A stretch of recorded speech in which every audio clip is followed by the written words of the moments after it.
ila leo ningependa kusema wewe na wahenga kitu moja. Leo hii ningependa kumkaribisha kameraman wetu wa kipindi cha Sauti ya Darasani, Bwana Maurice. Msikilizeni wapenzi wasikilizaji.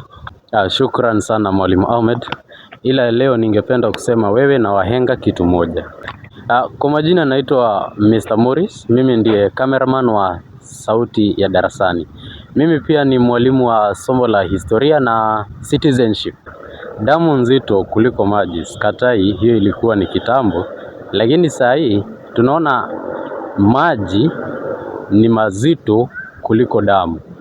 Kwani mahasidi haswa ni wale watu wa familia, wale watu unaowaita mandugu, ilhali msaada mkubwa unatokana na watu ambao umepatana nao pengine pale kwa dunda, wengine umepatana nao barabarani. Hao ndio wanayo manufaa zaidi kwako.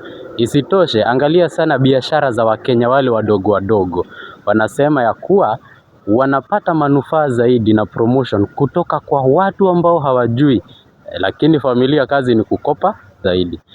Hata hivyo, mimi nitasema tu damu ni nzito kuliko maji ikiwa utaifunza hiyo damu yako kuwa nzito. Hivi karibuni tutakuwa na somo la kuijua katiba yetu, ndiposa mwalimu wa Kiswahili anaposema kama uko kadi, ujue umuhimu wa kuwa kadi. Shukran.